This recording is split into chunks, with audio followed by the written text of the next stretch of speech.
Boa noite, bem-vindos a mais uma edição do Direto ao Ponto. Nosso tema de hoje é os desafios do crescimento populacional em Angola, uma vez que, de acordo com os dados do Inquérito de Indicadores Múltiplos e de Saúde do Instituto Nacional de Estatística, realizado entre 2015 e 2016, Angola tem uma taxa total de fecundidade de 6,2 filhos por mulher, sendo a segunda mais alta da SADC depois da República Democrática do Congo.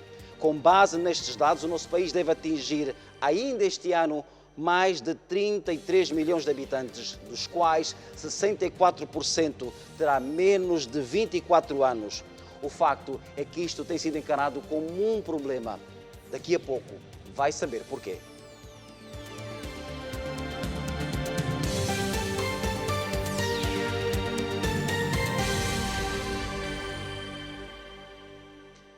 Para abordar este tema é meu convidado Madi Biai, representante do Fundo das Nações Unidas para a População, ou simplesmente FNUAP. Boa noite e seja bem-vindo a este Direto ao Ponto. O que eu lhe pergunto é, por que é que o aumento da população é um problema? Muito boa noite, Sr. Cussi. Muito boa noite, telespectadores. O crescimento da população é muito importante a conhecer, porque uma população cresce com entradas e saídas. Entradas são nascimentos, são imigrantes, saídas são óbitos e emigrantes. Então, em situação de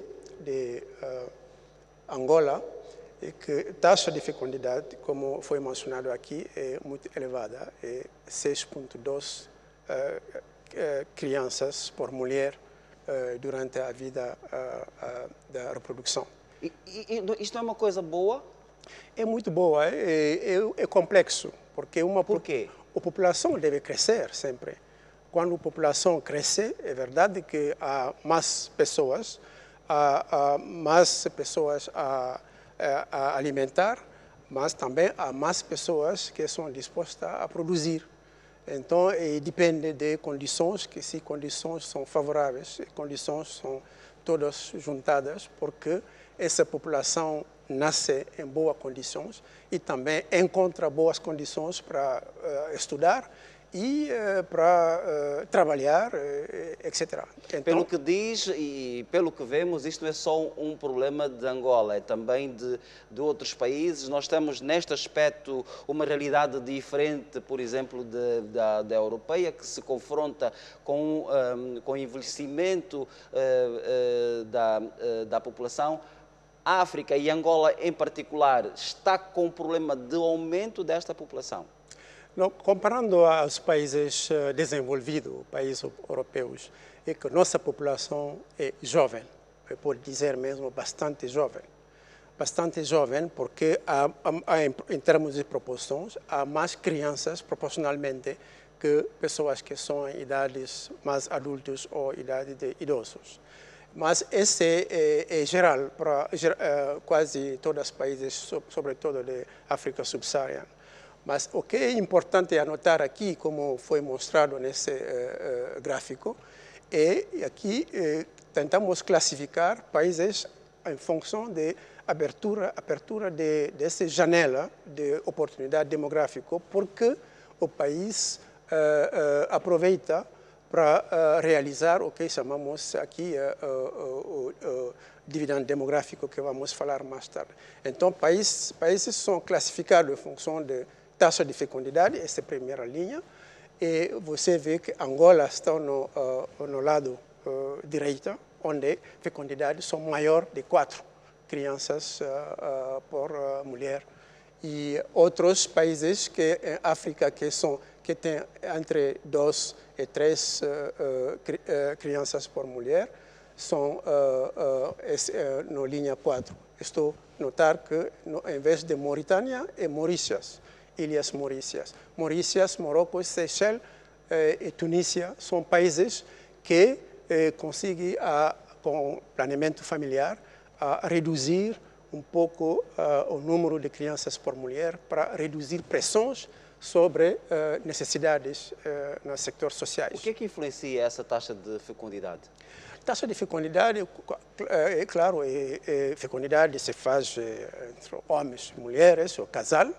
Então, segundo o desejo de casal, se normalmente condições para planeamento familiar são bem reunidas e se não temos, por exemplo, necessidades não satisfeitas, vamos ver mais tarde, mas se todas essas condições são reunidas, normalmente, segundo o desejo do casal, o casal vai ter um filho a um momento oportuno. Mas, geralmente, em nossos países, essas condições não são reunidas porque há problema de acesso ou falta de informação, falta de conhecimento, não disponibilidade dessa informação ou desses serviços. Então, é por isso que, às vezes, a gente tem nascimentos, mas não desejados, como crianças estão a chegar, então temos a fazer com eles. Mas é mais difícil para o casal ter muito filhos. Muitos filhos. No caso de Angola, o problema está no crescimento da população ou na distribuição em função do espaço territorial? Não, em Angola não temos nada geralmente há essa discussão a nível global. A nível global mesmo, a discussão, pressão sobre recursos naturais, etc., porque a população está crescendo. Não, esse é um debate onde não vamos entrar aí, porque a nível do país não temos esse tipo de situação. Angola, a densidade de população, que chamamos o número de pessoas por metro quadrado, é bastante pouco, é 20 pessoas por metro quadrado.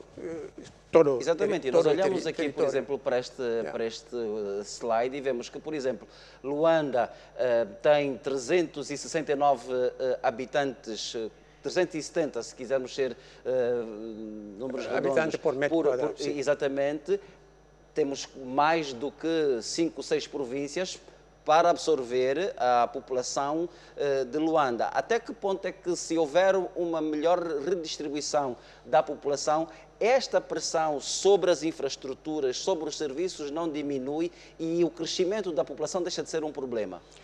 O mais importante aqui falando de distribuição, a população não se distribui assim, senão a serviços. Por que a gente são mais em Luanda? Porque eles estão buscando algo aqui. Pode ser oportunidade econômica, é possível. Então, se serviços são concentrados em um lugar, claramente que pessoas vão se movimentar mais nessas regiões. O que é importante saber é entender por que há mais concentração, por exemplo, quando o INE, você mencionou o INE, quando fazemos migrações internas. É para ver por que algumas províncias vão ser mais atrativas que outras. E qual é a razão dessa atração ou repulsão. Então, isso geralmente são ligados à oportunidade econômica que as províncias têm. Então, no âmbito, por exemplo... Nós estamos a dizer que Luanda, Huila, Benguela, Huambo e Kwanza Sul são as províncias, em função dessa justificação, as províncias mais atrativas do país? Não, aqui não se... Elas, do ponto de vista da população por quilómetro quadrado, são elas que concentram o maior número de pessoas. Aqui não se vê diretamente essa atração e repulsão. Se vê quando se faz estudo de migração interna. Aqui o que podemos ver é o tamanho da superfície do território. Assim, a província é mais pequena, com muita gente, claro que vai ter mais população. Mas Luanda é mais claro. Luanda a gente são aqui porque há 26% da população exatamente. E tem 18 mil quilómetros quadrados. Sim, exato. Então, só para dizer que um ordenamento de território se pensa, porque se trata de ordenamento de território e também no âmbito de diversificação da economia, por exemplo, ver quais são as vantagens comparativas de cada província, o que podemos desenvolver mas numa província que não está na outra província, porque coisa se equilibra, mais ou menos. E nós estamos olhando para aquilo que têm sido as nossas políticas públicas, sente que elas têm em consideração este aspecto? o crescimento demográfico? Isso, claro, claro. Tem aí em consideração? Sim, sim, sim. Quando nós construímos uma escola, quando nós construímos um hospital, quando criamos uma empresa, ela obedece este critério também? Claro, quando tudo funciona bem, é normal que seja assim, porque normalmente, quando se construi uma escola ou um hospital num lugar, devemos saber o que existe, se gente está nesse lugar. Porque normalmente serviços têm que, em vez que são gente que vão a buscar os serviços, um bom planeamento também, uma boa governação, faz tudo porque serviços encontram população nas suas comunidades. Sim, mas doutor Madia, não estou a falar de intenção, não estou a falar do que dizem os manuais, eu estou a olhar agora para as políticas públicas que têm sido implementadas. Estamos a falar de coisas concretas. Sim. O que eu lhe pergunto é se sente que estas ações, mais do que os discursos, mais do que as intenções, se do ponto de vista prático, se elas respondem a esse tipo de preocupações. Sim, claro, respondem a esse tipo de preocupação, segundo o país tem uma política nacional de população. E essa política nacional de população que estamos a discutir mesmo essa semana ou desde a semana passada, tem um tipo de plano de ação que eles estão a elaborar com todos os sectores, onde se contempla tudo isso. Então, por que isto é um problema? Por que nós hoje olhamos para o facto de chegarmos aos 33 milhões de habitantes e estamos assustados? Nós tivemos o censo em 2014,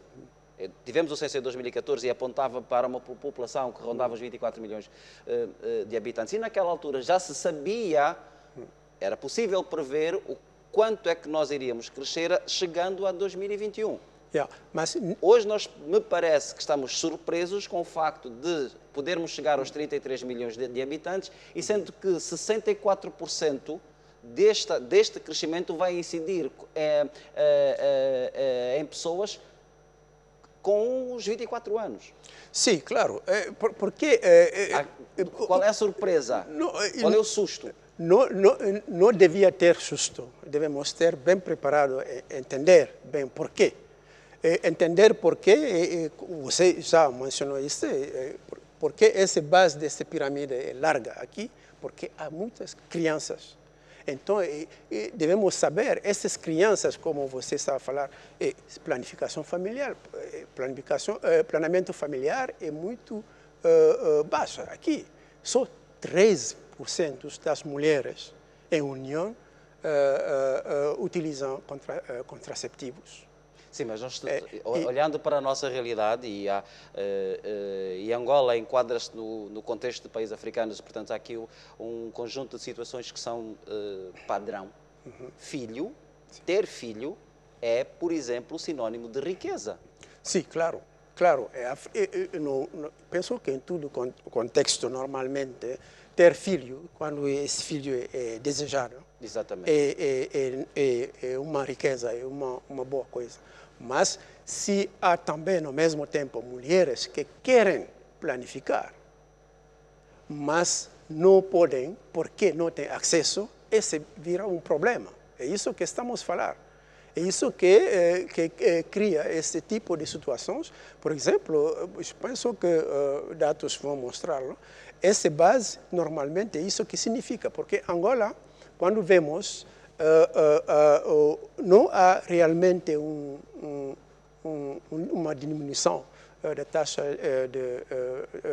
global de fecundidade, que é de 6,2%. Está sempre aí, acima. E se, quando vamos ao meio rural, é mais elevada, porque 8 crianças por mulher.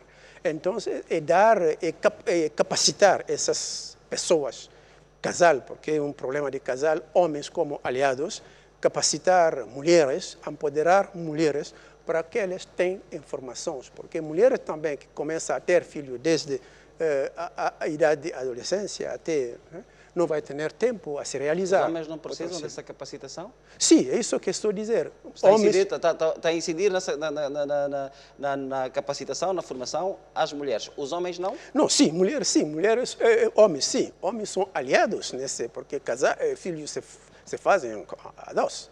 duas pessoas. Então, no casal, É que às tantas as mulheres cedem às pressões dos homens, não é? Portanto, é importante que esse trabalho de pedagogia também ensine sobre os homens. Não, é para toda a sociedade, porque é um problema de mente, mentalidade. Também contexto cultural, sociocultural. Eu sou africano também, no meu contexto, conheço bem esse contexto. Então, é isso que há coisas práticas aí que devemos combater, se vai em contra o desenvolvimento do país. Exatamente, e porque fala em cultura, nós temos a questão cultural, temos também a questão da religião. Sim. Portanto, que acabam por ter um peso significativo nessa questão da procriação. Sim. Não é? Mas, normalmente, se uma procriação desejada, quer dizer, se o casal tem filho, o momento que eles planificam é um momento mais oportuno, esses problemas não se põem. Mas, ao contrário, se, por exemplo, a menina começa a ter filho há 13 anos, é um problema, porque ela mete a saúde dela em risco, ela mesmo pode morrer com essa gravidez, porque não é madura para exatamente. Morfologicamente, então, ela não está ainda preparada para... Enquanto mulher, ela não está preparada exatamente. É por isso que, dizemos, não podemos... ainda uma criança. Não podemos deixar crianças também fazer coisas se elas não são empoderadas. Para ser empoderada, eles têm a ter estas informações, elas têm a ter serviços, entender coisas quando está entrar. Assim, quando entra com conhecimento, pode se proteger. Exatamente. É isso. Nós podemos chegar a 2063 e sermos 104 milhões de pessoas. Sim. Quando chegarmos lá, vamos estar a discutir outra vez essa questão do crescimento da população? Sim, mas depende do que vamos fazer a partir do momento. Não podemos fazer... O que é que está a faltar em concreto?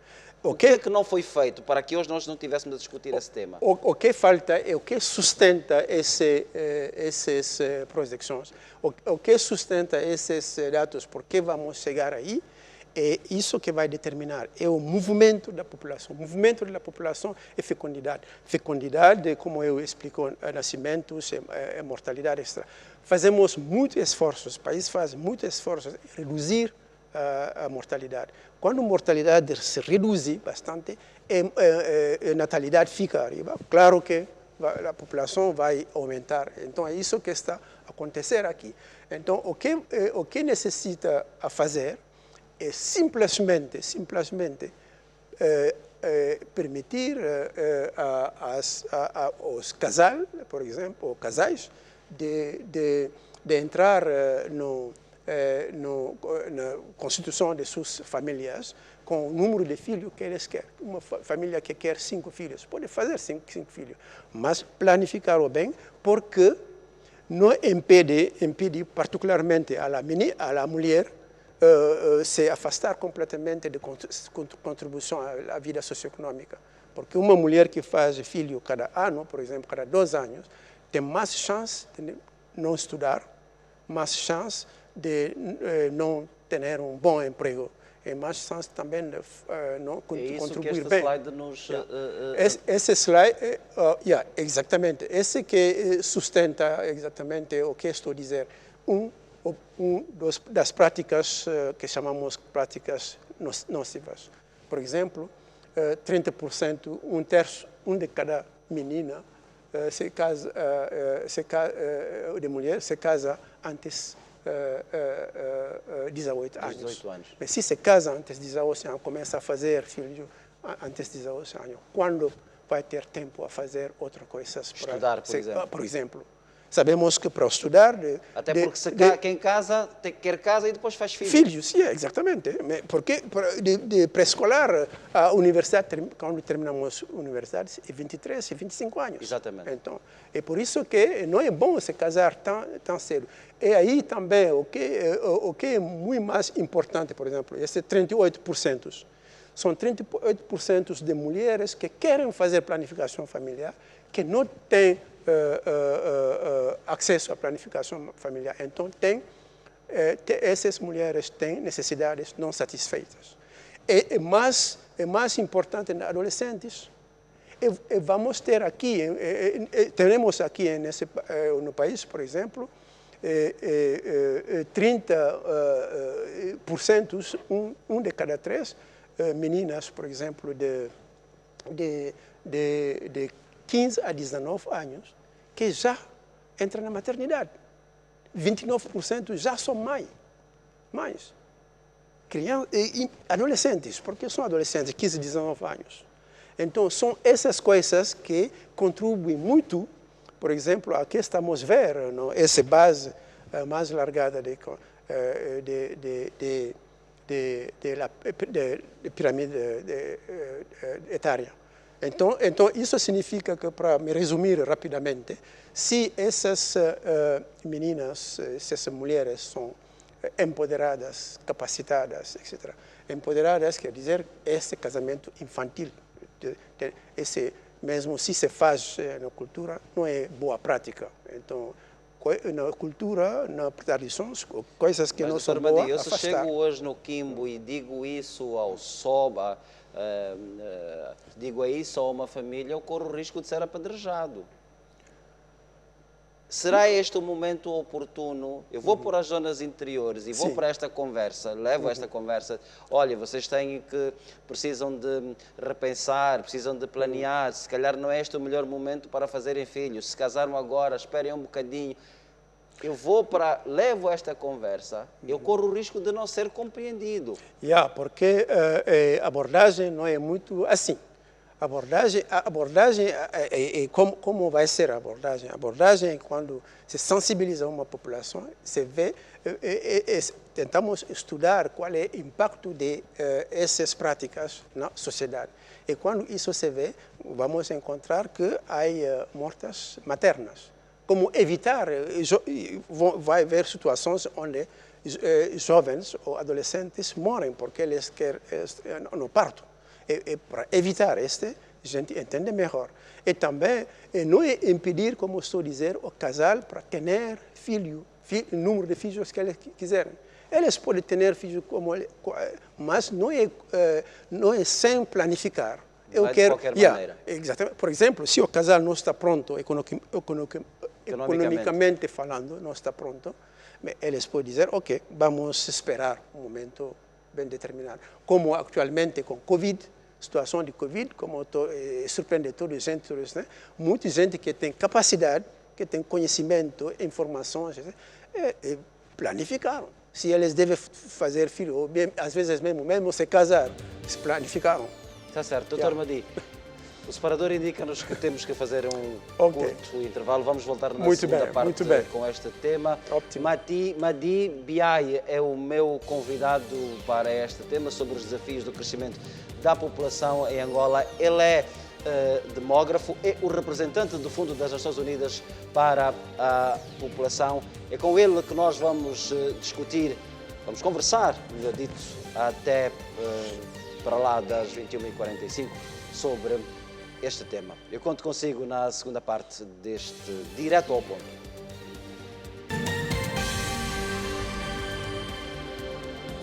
Uma vez mais, boa noite, bem-vindos à segunda parte do Direto ao Ponto. Hoje estamos a falar dos desafios do crescimento da população em Angola. O meu convidado é o Dr. Madi Biaye, ele é o representante do Fundo das Nações Unidas para a População. Uma vez mais, obrigado por estar aqui conosco.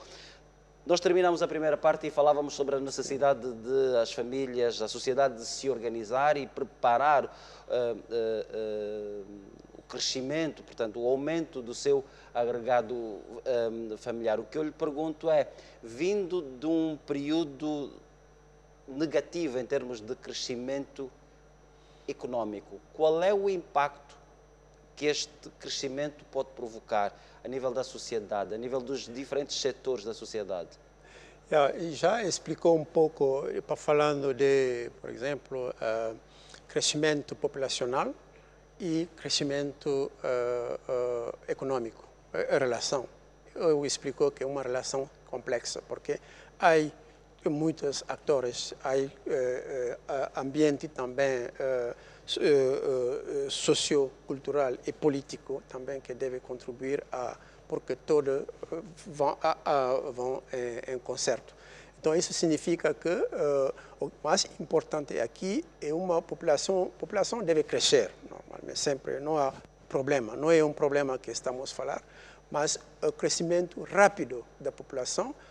A partir de quando é que se considera rápido? Por exemplo, uma população que cresce a 3%, como essa população de Angola, anualmente, crescimento anual de 3% ou mais, e esse é o crescimento rápido. Por quanto tempo nós vamos ter essa tendência? A tendência vai se reduzir, porque faz parte da transição demográfica, que todos os países, um momento a outro, devem passar. Então, esse vai, porque vem com educação e vem com emancipação.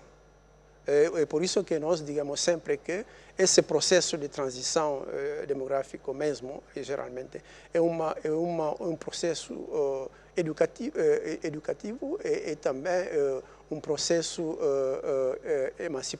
emancipatório. Emancipador. Nós somos, por exemplo, a nível da CPLP, nós somos o terceiro país mais populoso depois do Brasil e de Moçambique. As contas, de acordo com o que o Dr. Madia nos apresentou, apontam que nós até 2063, 2063 seremos mais de 100 milhões de pessoas. É dentro desta tendência de crescimento de 3% ao ano? Não, nós vamos chegar até 2063 a crescer 3% ao ano? Não vai estar constante. O crescimento vai reduzir, mas como a população vai sempre aumentar, porque essa base base de pirâmide, aqui vou explicar. Aqui estamos agora. Um momento a outro, o país vai passar assim. Quando passar assim, o número de crianças de menor de 15 anos se reduz. Então, há menos pressão, por exemplo, em termos sobre educação, por exemplo, ou mesmo em termos porque essas crianças não trabalham. São grandes consumidores, mas não trabalham. Criança não trabalha, menor de 15 anos. Então, esse vai ser relativamente mais... Vai diminuir comparando a outros. Com a população economicamente ativa. Exatamente, porque quando transição daqui aí, essa população, 15 anos depois, essa população vai entrar aqui. É isso que significa, outros vão entrar vão crescer, aqui. Vão entrar para a fase adulta. Se a população, por exemplo, pessoas são, como se diz, digamos, praticam bem a planificação familiar, todo é planificado, o número de filhos que já desejamos, geralmente, essa transição vai se fazer. E isso que permite, porque essa população é idade de trabalhar. Então, o país também tem a ser pronto para que serviços sejam disponíveis. Mais de 30% dessa população, neste momento, está sem emprego. Atualmente nós estamos aqui, desemprego, taxa de desemprego é elevado, sabemos que é elevado. Mas o que é mais importante é saber agora, desse momento que estamos até 2030, falta quase quantos anos? 10 anos. 9 anos. 2030, 9 anos. Estamos em 2021. Somos em 2009. Vão arredondar. 8 anos, até porque já passamos mais de metade de 2021. Deste momento a 2030, vamos ter, em termos de potenciais trabalhadores adicionais, vamos ter 7 milhões. 7 milhões? 7 milhões vão, segundo projeções, vão entrar, vão fazer parte da população em idade ativa. Sim, mas a minha pergunta agora é, nós estamos a vir de 6 anos de recessão. Sim, é por isso. Há um aumento da pressão sobre os serviços, sobre as infraestruturas. É por isso que estamos a falar de desafios, em termos de desafios. Então, desafios tem a fazer tudo para transformar esses desafios em oportunidades. Como que? Como transformar desafios em oportunidades é sentar bem no quadro de política de população, como o governo está a fazer através do Ministério de Economia e Planeamento, e tentar resolver esse problema. Bom, o slide já passou, estava desenvolver. Pode voltar. Se podemos voltar no outro... Obrigado. Isso eu vou explicar, porque Angola está aqui. com isso é fecundidade, 6,2. É por isso que estamos aqui. Nós estamos em África aqui, bom, Níger, Somália não vou, porque dados de Somália não são completamente exaustivos, mas Níger, eles têm 8 ou 9, assim. É o único que está muito... Angola, quase segundo. O Uganda tem a taxa de fecundidade mais baixa da África.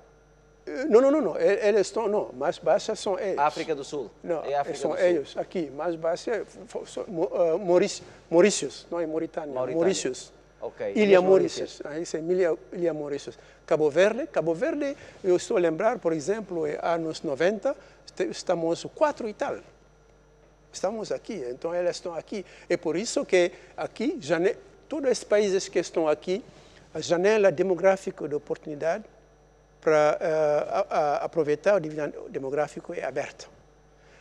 A janela demográfica não significa que o país realiza o dividendo demográfico, porque para realizar tem que aproveitar a hora dessa população, porque a população seja bem, em boa saúde, bem educado, com um trabalho decente. O que isso quer dizer em concreto, o dividendo demográfico, Dr. Madi? O que quer dizer? O que significa em termos concretos? Em termos concretos, isso que explicou um pouco aqui, quando estamos aqui, nessa situação, o país trabalha para diminuir, porque temos a diminuir a mortalidade. Quando se reduz a mortalidade e a fecundidade não se reduz, é claro que a população vai aumentar. Mas agora, se casais, por exemplo, a gente planifica bem, passamos dessa situação com mortalidade e fecundidade alta a uma situação fecundidade e mortalidade baixa, com o número de crianças que queremos, porque aqui eliminamos todas as necessidades não satisfeitas. Isso que significa. Agora, se não há necessidade não satisfeita, normalmente não devemos ter nascimentos não desejados. Então, agora, quando seguramos que essas crianças que vêm, idade que crescem, vão entrar à escola, têm boa educação e também, quando estão educados, são capacitados, têm bom emprego, nesse momento vamos aproveitar, porque esse número é bastante grande comparando aqui para suportar. Ou seja, o que o Dr. Madi está a dizer é que esse crescimento, está a admitir que esse crescimento está a ser descontrolado? Sim, não é controlado, mas tem que ser um pouco até que ponto controlado, é que, mais ou menos, durante muito tempo se falou desta política, a China terá adotado há alguns anos a política do filho único para conter o crescimento da população. É uma solução que se adapta? Não, aqui nós é o que recomenda? Especifica cada contexto. Exatamente. China, eles têm seus contextos bem determinados, por isso que eles já largaram essa política. Mas agora já abriram outra agora vez. não se faz, porque senão a população vão cair no outro lado, onde a população vai diminuir e não vão ter mesmo muita gente a trabalhar. Então é por isso que em termos de pensamento, você mencionou bem, estamos em 1960, nós todos estamos aqui. China mesmo está aqui, porque China está aí, China está aqui. Sim. Nós todos estamos aqui, quer dizer, todos os países têm mais que 5 filhos, 5, 7, 6 filhos por... Agora, por que outros entendem bem? Porque pressão sobre recursos. Pressão sobre recursos, não em termos só de infraestrutura que devemos criar escolas, hospitais, etc. O país deve criar, mas recursos humanos para garantir para funcionar, de qualidade. Isso é um grande peso. Então, o país entende e como Estados geralmente não são ricos, porque riqueza do Estado é o quê? É poupanças das pessoas. Se essas pessoas não são capacitadas, não têm como recursos para sustentar suas famílias, como vão poupar? Porque o Estado toma dinheiro aí. E se não trabalham bem com um trabalho decente, como empresas, por exemplo, vão funcionar porque o Estado toma impostos? Porque as riquezas de um Estado que funciona bem, o Estado não é um empregador, né? O Estado cria condições porque a atividade econômica se realiza e o setor privado, um momento ou outro, que vai ser o maior empregador de todos os países, quando um país se desenvolve. Então, aqui é isso que se passa. Eu vi aqui, todos os países ficam aqui. Angola está aqui normalmente arriba. A linha laranja. Laranja um pouco, aí. Angola está mais arriba. Eu penso que esse laranja não sai bem porque de color, mas Angola vai estar mais arriba. Este laranja é de Malawi, então é mais arriba. Angola é arriba de Está acima? Sim, em cima. Oh, eu disse arriba. Sorry. Em cima deste. Mas também estamos a descer. Claro, conseguimos diminuir. É isso que eu explico. É um processo de transição educacional. demográfica. A transição vai ser. Quando vai chegar, mais país é lento, né, para criar condições, mas vai ter problemas de desenvolver e mais vamos esperar a 2050 aí, etc. Então, depende de política. É por isso que cada país tem que pensar bem e faz o necessário, porque essa janela de oportunidade se abre. Mas a abertura de janela de oportunidade não significa que o país vai maximizar esse dividendo, porque temos a fazer investimentos concretos, como você diz, porque se realiza. Quer dizer, todos esses jovens devem ter uma boa condições de estudos e de emprego, porque se passa. Doutor Madi já falou, mas é uma pergunta que não se cala. O que é preciso fazer, que é para nós chegarmos a 2030, 2063 e esta agenda não ser uma ficção? Exatamente. Este desafio vai estar permanentemente associado aos vários governos dos vários países.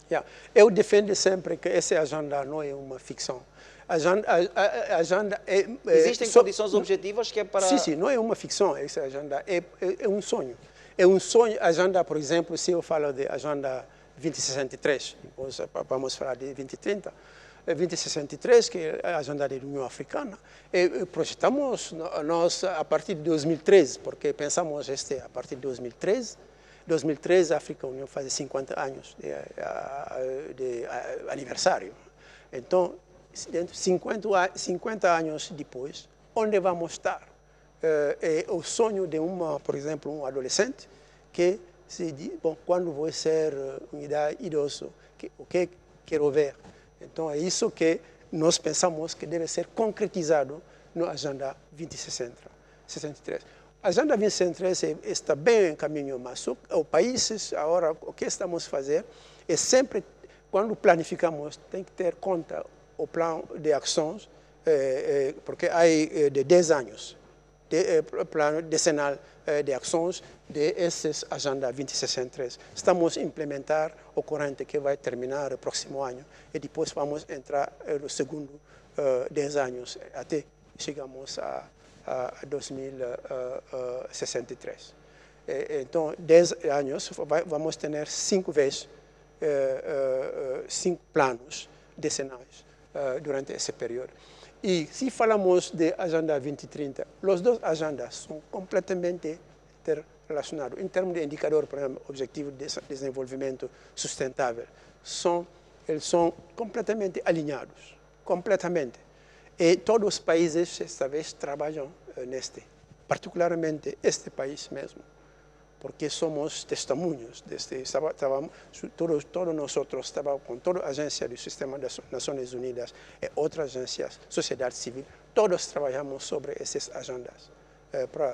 Então, aqui é por isso que cada país tem que domesticar, particularmente a Agenda 2030, para ver o que está dentro, quais são os indicadores chaves que eu vou implementar e responder. Se tivesse que indicar dois indicadores, 2, 3 áreas em que Angola mais evoluiu para o alcance desses objetivos, quais seriam? Por o momento vai ser um pouco difícil para mim, porque de qualquer maneira foi apresentado um relatório voluntário, foi essa semana mesmo, essa semana, somos fim de semana, foi apresentado nas Nações Unidas para o governo. Todos os países estão a fazer progresso, mas alcançar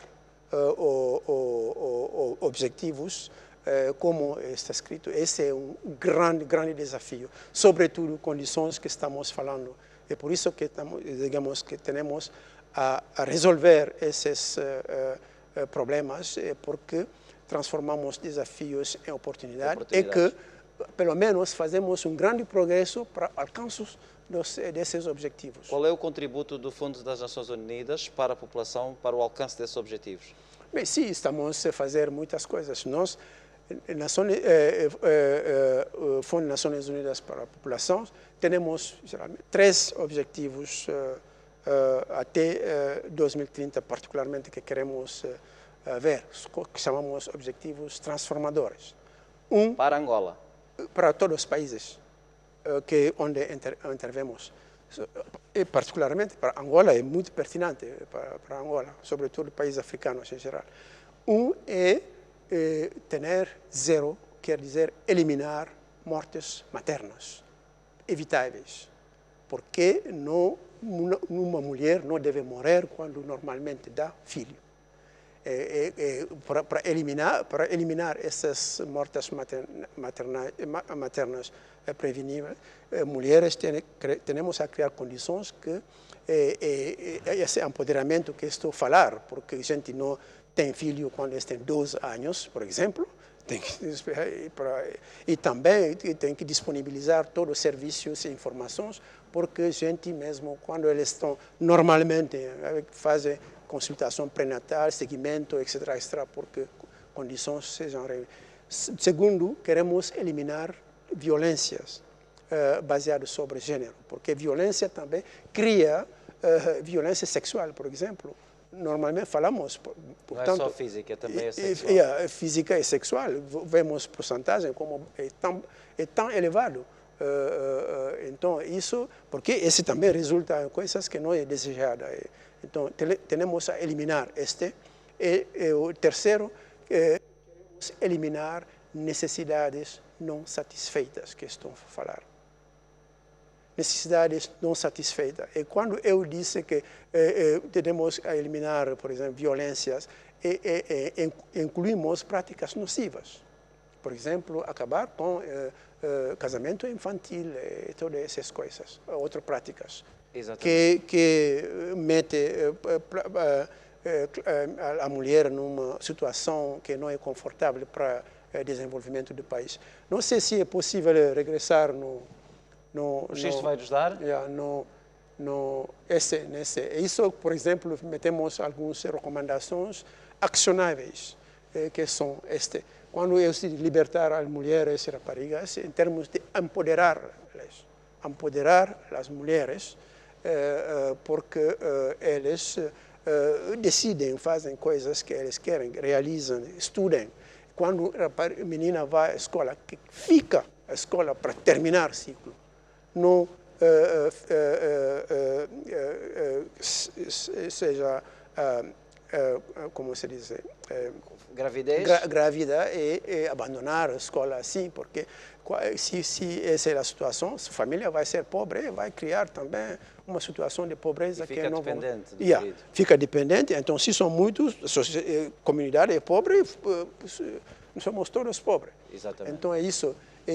Investir na saúde materna, neonatal e infantil, eu menciono esse, e antecipar a diversificação econômica, falamos, para absorver todos esses que queremos, a valorizar o que o país pode fazer. Por exemplo, a agricultura é um setor chave. É um setor chave onde juventude, todos devem se capacitar a ir trabalhar aí, mas esse tem a ser bem organizado. Então, uma economia diversificada, emprego de alto valor, claro, porque isso não é só a agricultura, por exemplo, quando eu vi a situação, mesmo o turismo. turismo é uma No potencial. nosso caso, precisamos transformar a riqueza potencial em riqueza real. Sim, sim, é isso mesmo. O potencial tem, tudo vem com mentalidades, com recursos concretos e recursos que temos, seja recursos humanos ou financeiros. E promover o investimento de jovens, como você menciona aqui, e desenvolver o empreendedorismo local. Isso é muito importante porque o país não se desenvolve a nível, por exemplo, de grandes empresas assim. É só pequenas, como se diz, pequenas e médio, petites e moyennes, médias empresas. Exatamente. Quando desenvolvemos isso a nível local, geralmente muitos problemas podem ser resolvidos. Dr. Madi Biai, eu vou agradecer a sua presença neste Muito obrigado a você. Estivemos a conversa com o representante do Fundo das Nações Unidas para a População, ele que tem mais de 30 anos a exercer esta função, é demógrafo de formação. Antes de vir a Angola, onde está há sensivelmente 7 meses, esteve a desempenhar as mesmas funções na Guiné-Bissau. Portanto, é um profundo conhecedor da realidade africana. Estivemos a falar hoje sobre os desafios do crescimento da população em Angola, que, de acordo com os dados do INE, nós estamos muito perto de atingir este ano os 33 milhões de habitantes. Foi um prazer estar consigo. Já sabe, nós voltamos daqui a 7 dias, no próximo sábado, sempre depois do Jornal da Zimbo, para mais um Direto ao Ponto. Até lá!